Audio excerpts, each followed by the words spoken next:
Welcome to Starlight Talks. Hi, good evening. Glad you could join us.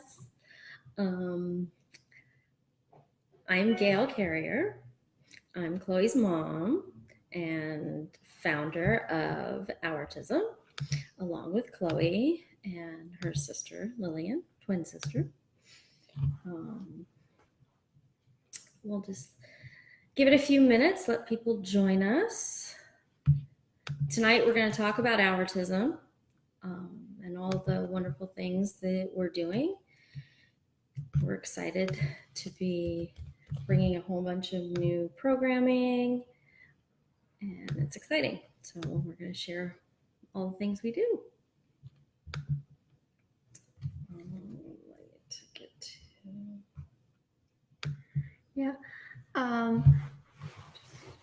So, as usual, check out the website for articles that I write about living with autism, OurTism.com. You can also view this. I do this series every week on Wednesdays at 7 o'clock. So come back next week. Hi, Robin. Nice to see you. Sharing this on my page. So let's see. Okay, so we'll start. I thought I'd share a little bit about how OurTism came to be. It started with me. I started a blog on Facebook, just kind of telling our story and our journey, because I felt really isolated, really lonely.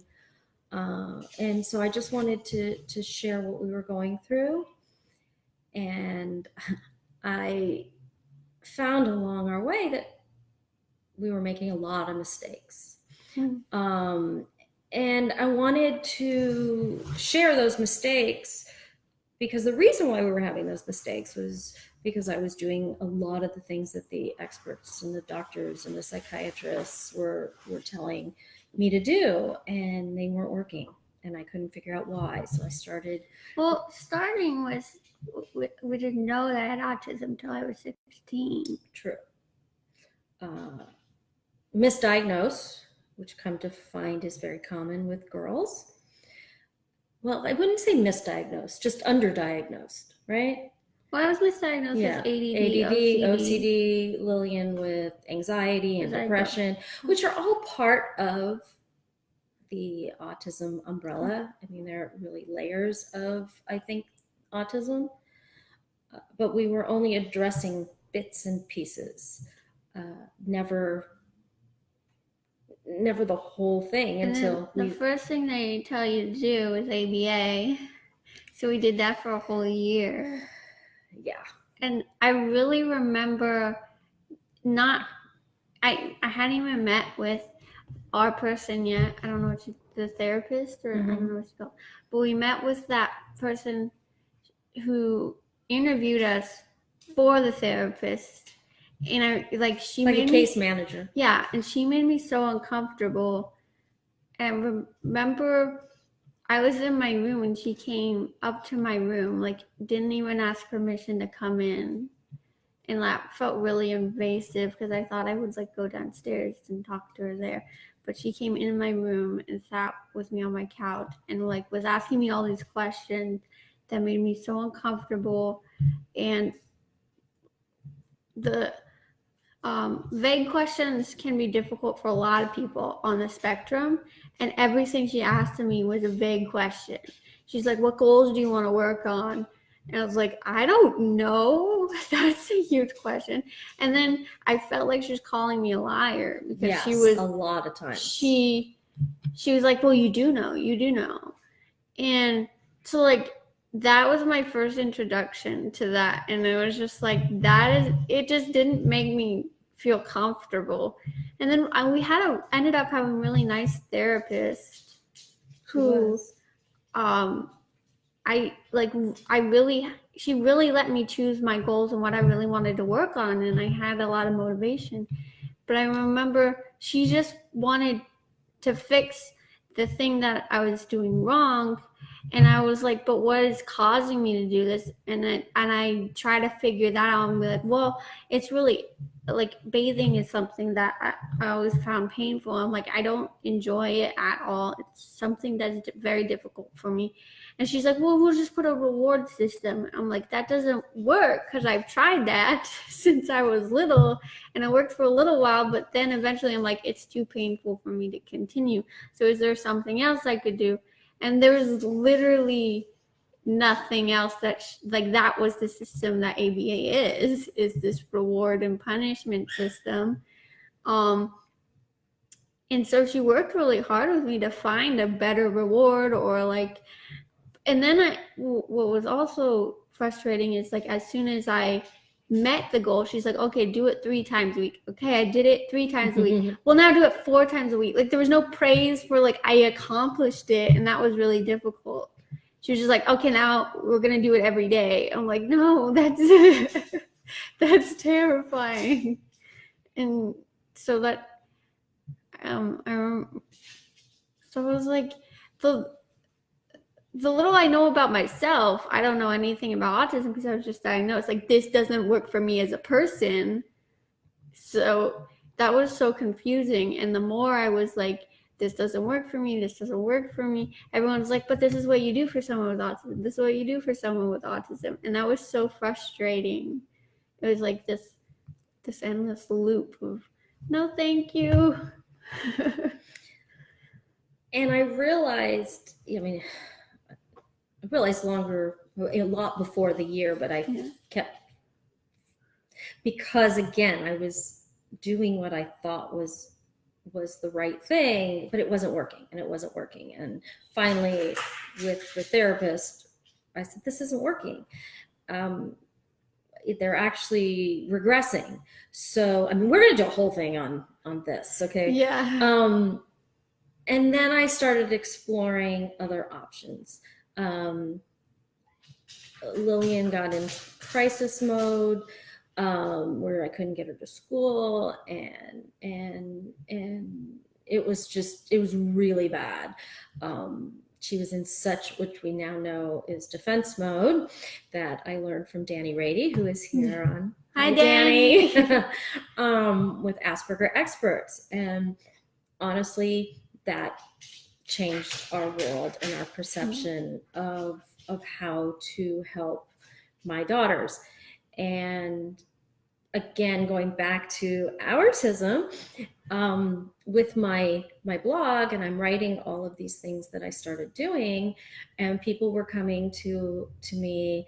My friend's daughter or son was just diagnosed with Asperger's, autism, high functioning autism, and will you meet with them? You've been so honest with your journey, and can you give them some guidance?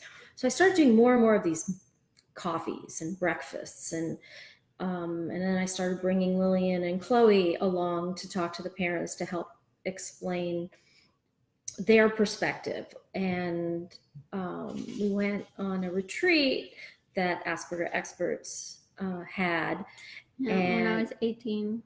And it was beyond Beyond defense mode for a week. That was just really transformative.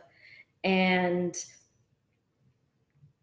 Danny and Ava and Titus really encouraged us that we needed to do more of what we were doing, and really encouraged us that we were going to do this. And so we started OurTism, and again, through research, I found this wonderful organization in Massachusetts that was doing this program called Life Map. So I went and was trained in this program, and so that's our core program that we do.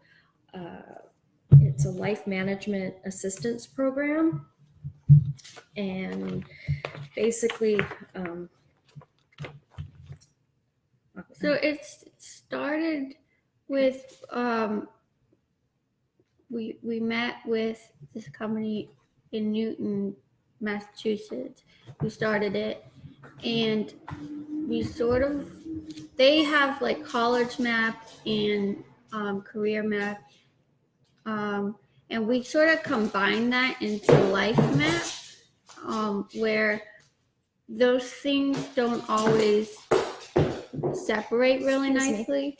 And like there's also people with like smaller goals that it works for, where for me, I've been part of it, and I am part of all the programs, and I heavily critique them. And it's been really cool being part of OurTism, because I was like, I will be discussing with my mom, like, oh, I wish this program existed, and she's like, well, then let's make that program. And I don't know, we were like sitting around waiting for somebody else to do it, and we're like, well, nobody's done it, so why don't we just do it? And so that's how like all of our stuff really started, is like we were discussing just like, well, what if this is not out there? Yeah, so we created Life Map, where I talked about like the first step in like starting to reach your goal, whatever it is really scary and difficult, and Life Map really breaks it down.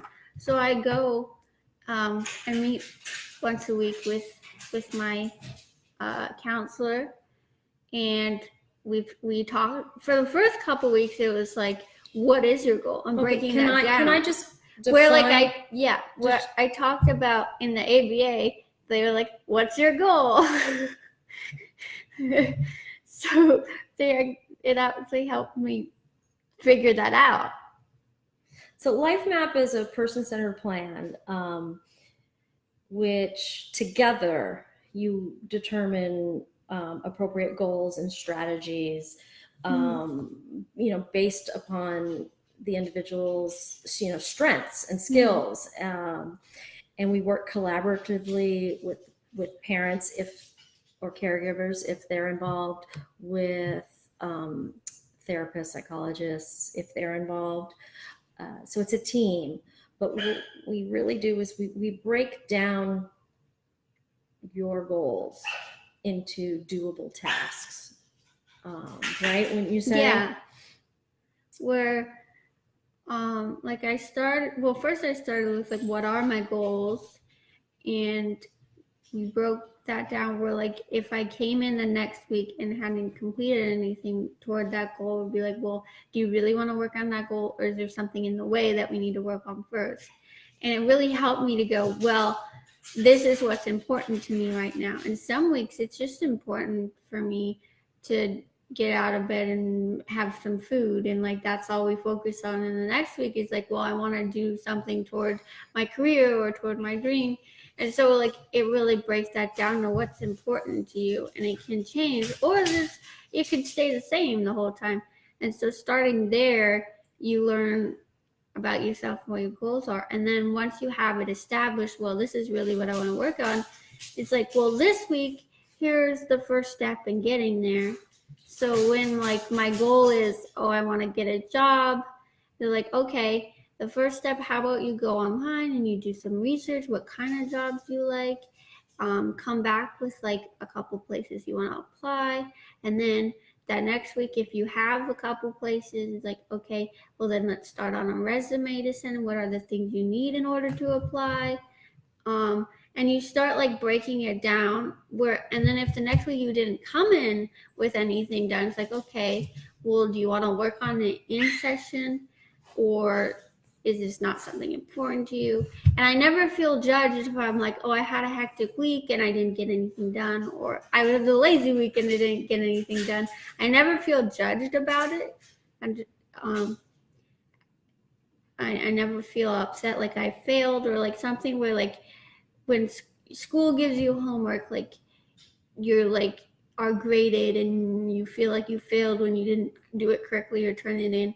Or like if you don't do something correctly, they're like, okay, let me just help you with that. And like I never feel bad about not doing something right or not having completed something I said I was going to complete.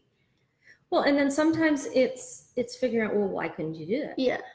Not in a bad way. Just like, what was your block? What yeah, stopped and you? then it's like, oh, I realized in okay. order to do that first Right. step, there's actually another step. It's like, Mhm. oh, I have a fear of talking on the phone. That's why I didn't call them. Well, why? Let's figure that out so that you can do that.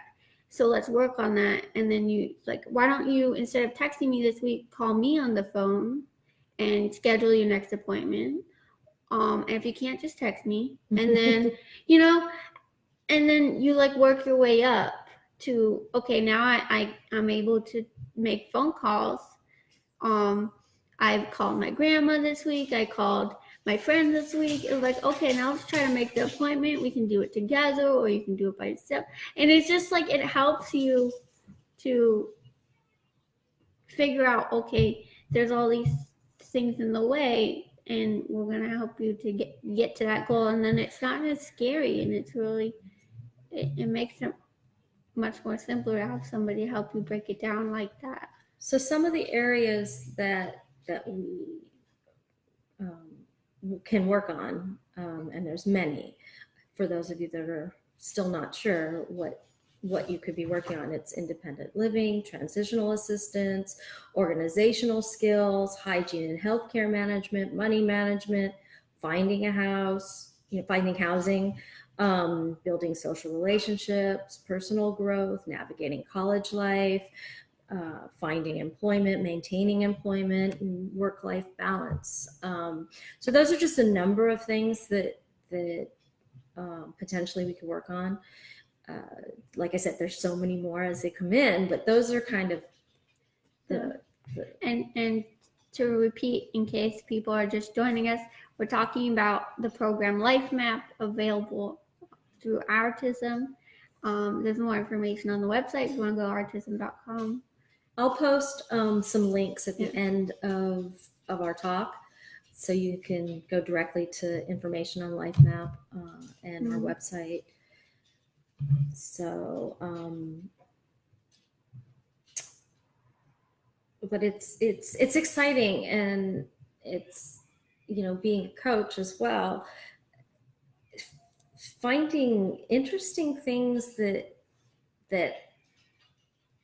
you wouldn't think would help someone soar. I had a client that she had a really hard time. Oh, it's just started. What are you doing this weekend? Have anything planned? No. I hate weekends. I hate Sundays especially. I'm like, why? I don't know. I just always hated Sundays. Always? Yeah, always. I've hated Sundays. I just don't enjoy them. I'm like, well, let's change that. You want to have lunch Sunday? And she's like, what? Really? You'd have lunch with me? I'm like, sure, why not? So I had lunch with her on Sunday, and she was like she had something to look forward to on that Sunday. And I said, you want to do it again next Sunday? She's like, really? I said, yeah. I said, maybe Lillian or Chloe would join us, if you don't mind. And so we went out to lunch the next few Sundays, and they decided they liked it. And we started Sunday Social. It's kind of it's a little slow right now, but I'd love to start it up again. But just by making that little change in her life, the rest of her week was better.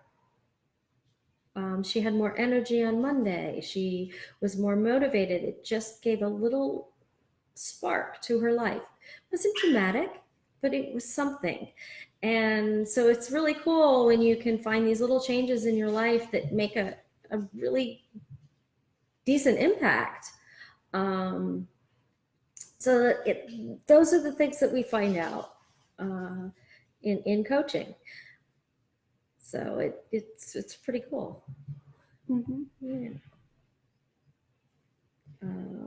So if you have any questions, please. I don't know. There was one, or was it? Did you read? It's not a question, but it's really nice what Natasha said.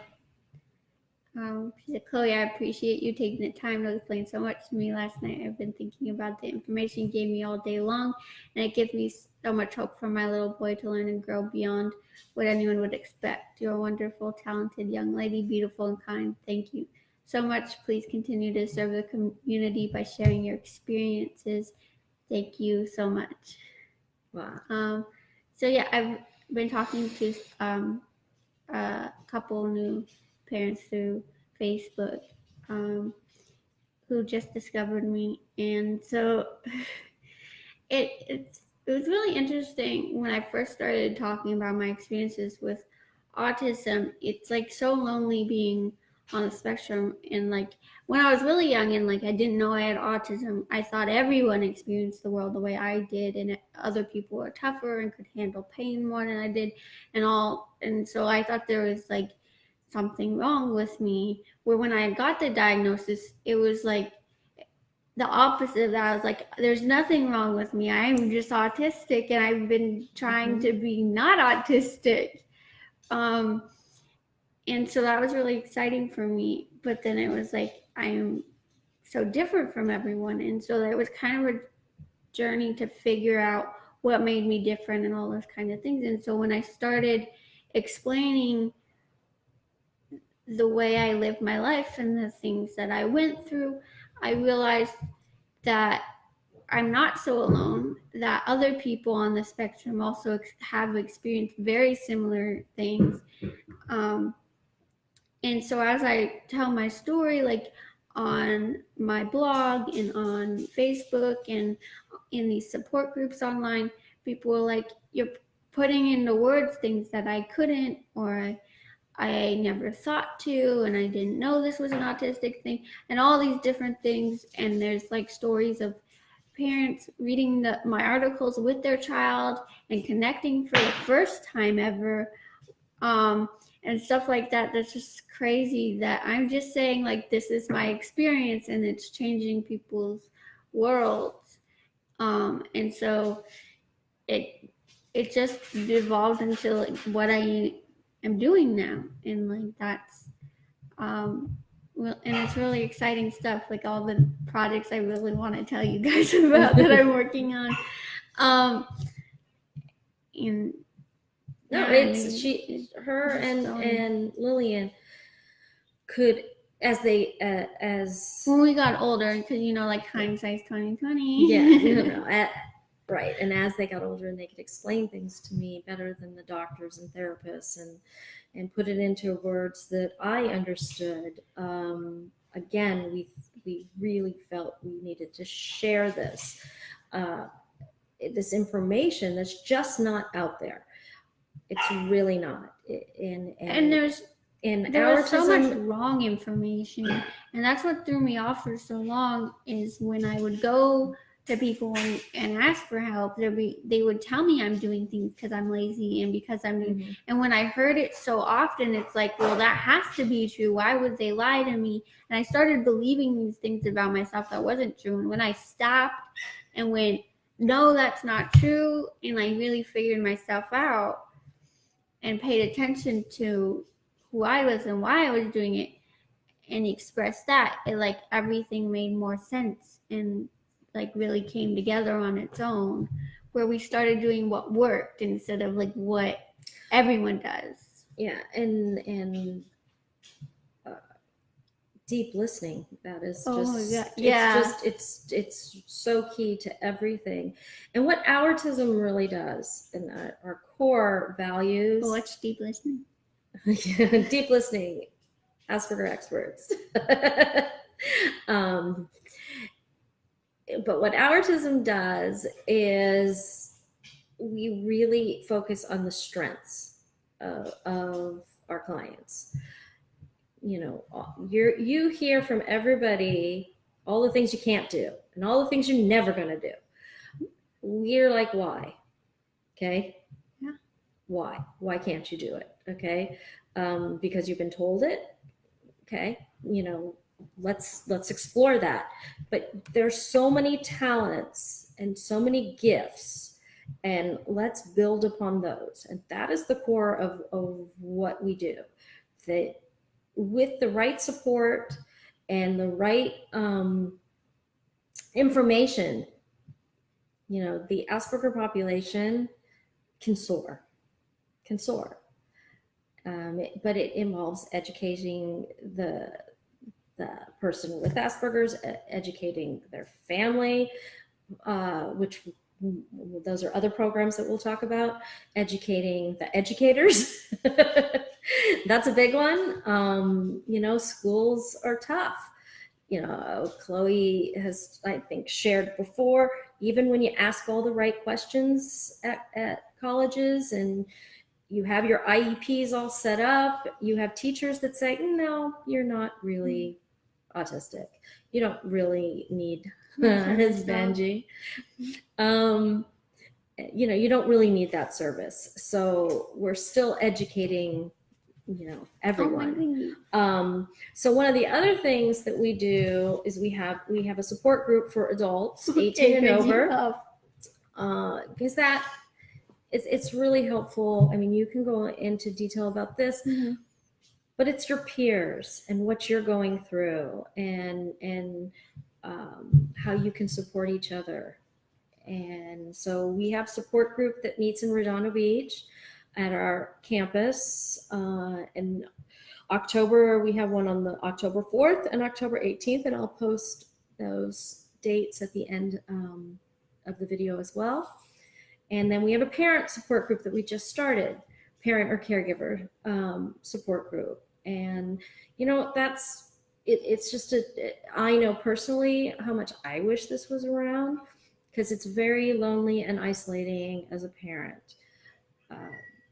You know, your friends just don't get it. They don't get it. You know, I don't know how often I was told I was a bad mom because I didn't get my daughter to school enough. I didn't, you know, I was too easy on her. I let her manipulate me. But no one knows what you're going through in your house. And so I think parent support group is really important for us to know that we're not alone. So we have one actually tomorrow night, 7 o'clock at our Redondo Beach campus. And then in October. And I'm going to be there tomorrow night. Oh, that's right. Chloe's going to be our special guest. So come and you can hear from the expert herself. You can ask me questions. So, and then October, we have October 10th. I have October 25th down, but I think I'm going to have to cancel that one. We are very fortunate. We have been donated space at the JCC in Redondo Beach, and they're having a special guest speaker. I think it's someone on the Holocaust survivor. And it's someone I really want to see, and I can't think of who it is. So we may have to cancel on the 25th, but I'll let you all know that. But we do have tomorrow night. Hi, Benji. Benji is such an amazing service dog. Chloe got him, it's been a year, and he is incredible. Yeah, we're talking about you. So those are some of the services. We're also working on putting together a couple workshops. One, educating parents on everything Asperger's, really, and in a different way of helping you parent.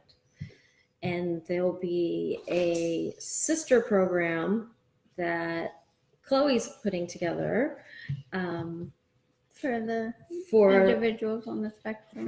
For the individuals on the spectrum. So they'll complement each other. So you're speaking the same language. I think that's really important. That language becomes something that I think, and it goes back to deep listening. Deep listening. But if you're not speaking the same language, it's hard to listen. So it's really neat when you can start having words that you both understand when you're talking about something, which again, Danny Rady, Asperger Experts, has helped us with language, and that really helped us, and to have a definition for sensory overload and defense mode and shut down, and yeah, so it really helps. So we use a lot of his tools in our coaching, in our, they'll be in our workshops, it's just embedded in the way we talk now.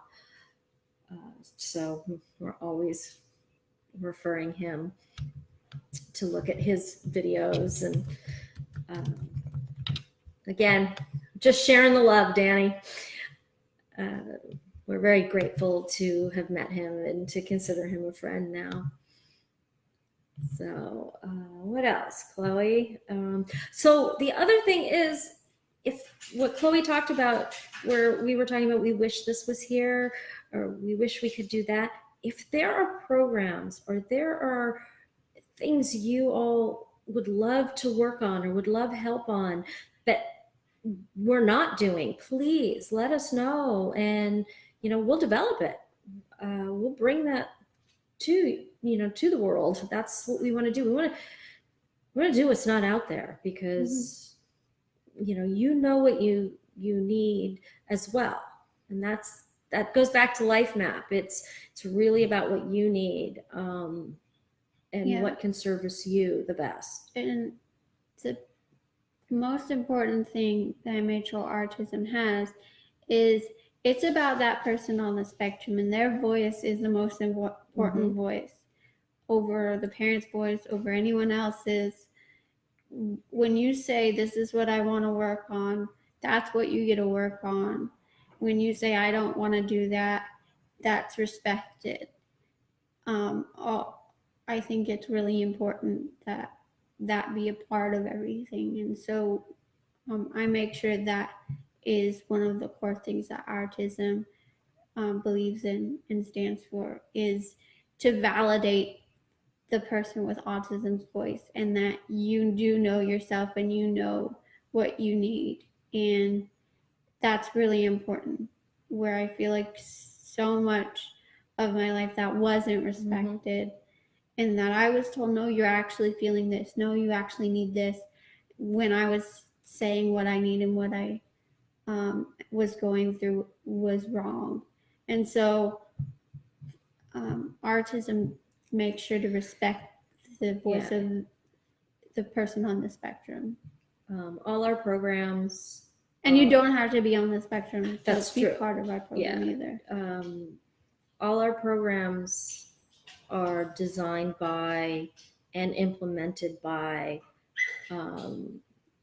someone with Asperger's. Thoughts are put into that. If your coach doesn't have Asperger's, no, maybe not. But Chloe or Lillian or other people on the spectrum have been really part of designing these programs. So it's not about fixing you. Okay. We are not about fixing anybody. We're about supporting you to live the best, happiest life that you can live. That's really what we, our mission is. We believe truly that you can all lead meaningful, harmonious lives. And we're here to support that. And it's exciting and it's fun. And so there was something you said I want to go back to, and I can't remember.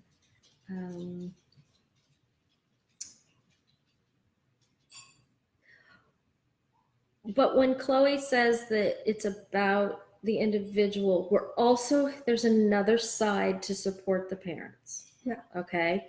So we're not saying we're not listening to you, but we do focus mostly on adults as well. Yes.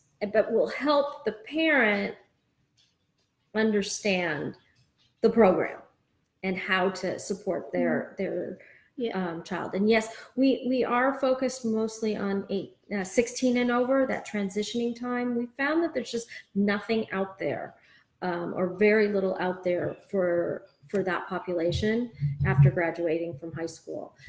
Now, with that said, if you have a child and you want to call us, we haven't turned away anybody yet. Okay. We will still help you and support you. any way we can. Our specialty is that transitioning. But hey, I have a 22-year-old. I've been through it. So we also know how to help you through different stages. So please don't be shy if really you want to come see us and you have a younger under 16 child. We're still here for you.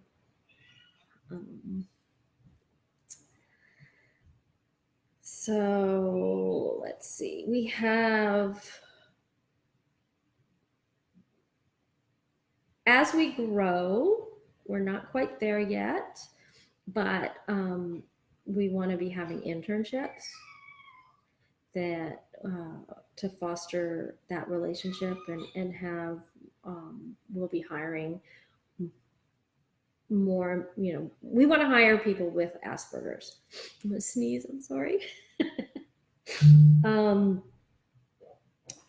So those are things, the community as whole. It's not a bunch of parents, neurotypical parents or neurotypical people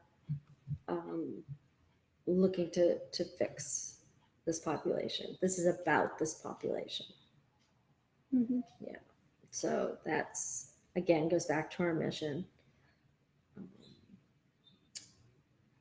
Is there any questions about LifeMap or our support groups? Or just in general? Or in general, anything that you guys are struggling with that maybe that we can give you. What is it? Danny wrote something? Danny wrote, we should talk about acceptance of Transformational Place is doing with his internship program, because I think we can work together. Oh, I love that, Danny. So for those that don't know, Danny is creating Acceptance, which is a community for those on the spectrum, made by those on the spectrum. And so there'll be so many things, just like it's a little village for those on the spectrum, and it just seems amazing. And so yes, and OurTism would love to be a part of that. Yeah. So it's not built yet, but there's camping there and retreats there, and it seems amazing, and I'm really excited to see how that unfolds. And that's located near Seattle. I forget the exact location. Yeah, just outside of, I think, Seattle, Washington. Yeah. But it's very exciting. He's got some wonderful projects that he's working on that we would love to work with him, support him. So Danny's our guy. But yeah, so if there's any more questions, trying to think of anything we've been working on. I have a new article posted called A Parent's Judgment, which is just about accepting that your child has autism and that it's okay for them to have autism, and how accidentally you could say things that and it is it says a parent, but a lot of those things, it's just about how people throughout my life have said things, and most of them unintentional, that just made me feel like I shouldn't be myself. In the classroom, there was a lot of teachers that would say things, and my grandparents said some things, and just it always came from a loving place, but the words that came out were very judgmental, where I was not even aware that I was acting different or doing something that wasn't acceptable. And so I tried to create situation that like everyone could relate to, which is like a little kid going to a fancy restaurant and like they like really wanted to go, but it's not a great place for a kid, and so like everyone's telling the kid not to be a kid because you're in a place that's not for kids. And so there are a lot of parents that really connected with that story. And so so just like be aware that when your kid is autistic and you're not going to understand everything they're doing, and it's not always going to seem like it belongs, but it does. And to celebrate that instead of punishing that or trying to stop it. Well, we also we've talked about this several times about, I didn't know, I mean, again, Lily and Chloe weren't diagnosed until they were 16, so I didn't know when we would go to birthday parties or birthday dinners for family that it could be painful for them. And I took it as they were selfish, that they would throw, more so your sister than you. But you suffered. She just would throw more of a tantrum or more of a attitude. And I thought she was really selfish, and why it's grandma's birthday, or it's my Mother's Day, or it's something, and why can't you just go? And once I understood the autism and I understood what was truly happening, and she said, I don't think I want to go. I'm like, okay. It was freeing for me. As a parent, that I didn't feel this like, oh God, we're going to fight. I'm going to ask her to go, or now she's going to go and she's already giving attitude. She's going to ruin it. It was just, I could let go and I could be like, not mad at her because she stayed home. So going back to the understanding, it freed both of us, don't you think? To just go, oh, okay, this is a bad situation for you. This is an uncomfortable situation. I don't need to put you in that situation.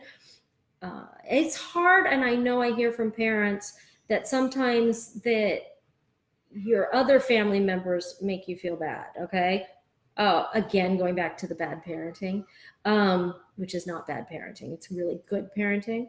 But you're told, oh, she's running the roost. She's got you. She just didn't, or she doesn't care about me, and you just gotta go. You just don't get it. I mean, I'm sorry. She's not doing it to hurt your feelings. But there's that added pressure as parents that we have too from the outside world that is telling us we're doing it wrong. I got a response to that article that said like the biggest regrets that I have towards parenting my child was listening to others and paying more attention to them than to what my child needed. That's really what it was about, is that your child is the most important person in the room, and all the strangers in that restaurant don't mean anything. Yeah. And if they're going to judge, that's on them. That's nothing you need to worry about. Don't put them before the well-being, happiness, health of your child, because what I have told my mom is like things that come out of her mouth toward me like affect me way more than anyone else saying. No one else can hurt me the way that one of my parents can, because I really want them to be proud of everything about me. And so when she says like, oh, I worry that if you wear that, you might get judged. It's like, well, it hurts me way more that she says that and thinks that I could be embarrassing to her, and that she thinks if I go out that people won't like me. That's so much more hurtful than if I went out there and I was bullied by somebody else for what I wore. And I've talked to her about that, and she's so much better at not saying those things, and she's apologized for that. But I really think that it's important to remember that the parent is always going to be in a position of power, and you have to hand over power to a child in order to be equals and to have a conversation.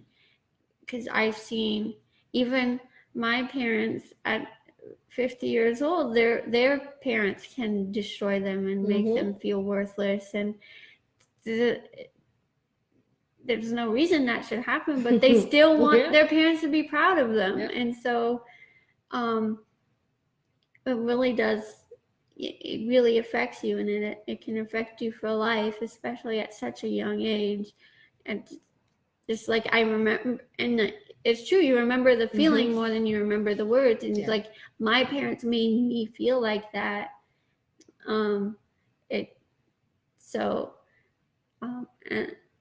And I know it wasn't intentional, but it still stuck with me. No, it's, and again, there's a whole other thing where we're going to talk about. It's one of the topics. This would be us parents acting out of fear instead of reality, which remember that we're going to talk about that in a topic. And it's we're projecting the things that, we see all the things that could go wrong. If A happens, B is going to happen. If C happens, D is going to happen. And none of it's happened. And it's all out of love. It's all out of wanting to protect our children. But it comes out wrong, and it does damage, not irreversible damage, okay, unless if you acknowledge it. I've seen it mostly happen like around the age of 12, 13, where like the kids are like, I'm ready to grow up, and the parents are like, no, I'm not ready for you to grow up, and I don't trust you, and I'm going to put more rules on you than you ever have.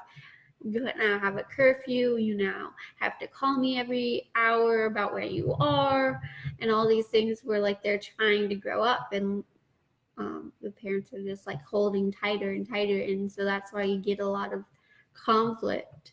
And then when you have something like autism, that can even get escalated to like, oh, I don't want you to show anyone you have autism because you could get even more hurt. And so you get a whole nother level of that. Emily asked a great question. Emily, I love this question. And so it's, as the holidays get closer, is there upcoming topics surrounding what families can do to make the holidays less pain-inducing or painful? I got what you meant. Yeah. Absolutely. I think that's a great idea. I think that we could do a show about that, and maybe write about that too, to post some things.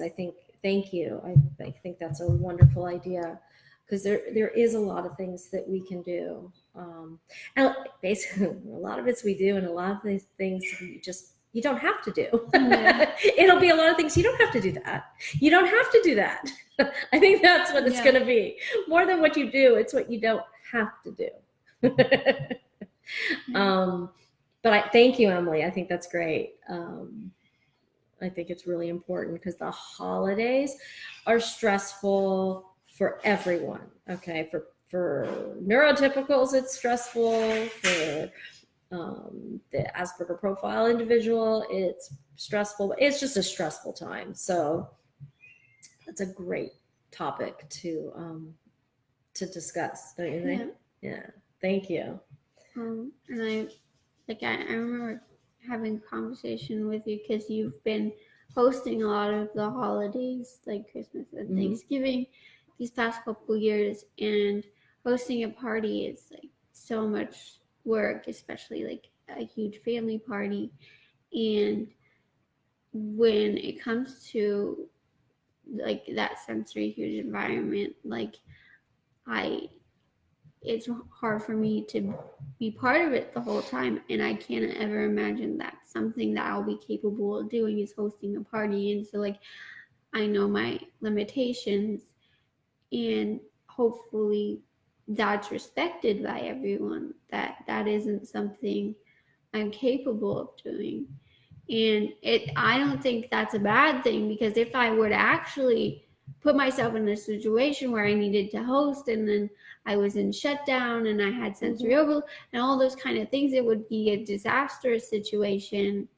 where I would put in these negative memories and something that should be really positive, where if when I come from it, like these are my limitations and I really want to enjoy the holiday and make it the best possible memory for me and everyone else, then now I can go and really enjoy it and make positive memories instead of doing things that would make,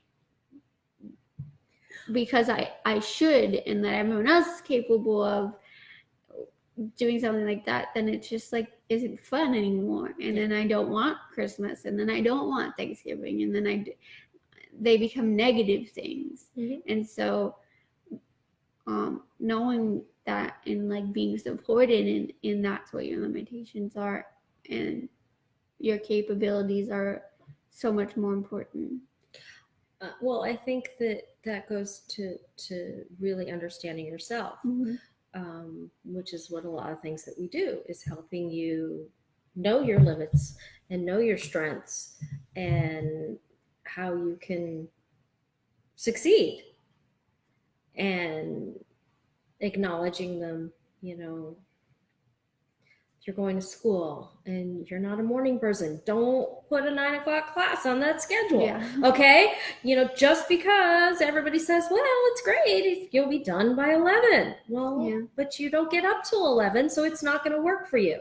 I mean, it's sometimes it's that simple, but because you're told all the time, the 9 o'clock class is better because then you'll be done with it. Or just go to the party and you'll have fun. We don't do therapy. I mean, we are not psychiatrists or psychologists, but there is an aspect of it that's obviously involved. It's understanding yourself. And we help you do that. We help you live the best life you can. And that starts with understanding, your strengths and your limitations and how to make that work, whether it's friends, whether it's and part of it is like, when do I ask for help? Yeah. Because I think like part of everyone's life is like, I can't handle this, I need someone to help me, and that's okay. That doesn't mean that you failed. That just means I know myself and like I know what tools I need in order to succeed. And if that's help from someone else, you're still succeeding. You don't have to do it on your own to succeed. You can get help. And so I might need more help than someone else, but knowing I need that help and how to get it, OurTism and Life Map helped me do that. When I'm like, I'm stuck, I want to do this, but I don't know how because this is frustrating for me. I've come to Life Map with those questions, and they helped me figure it out. So it's great. So we have a wonderful team.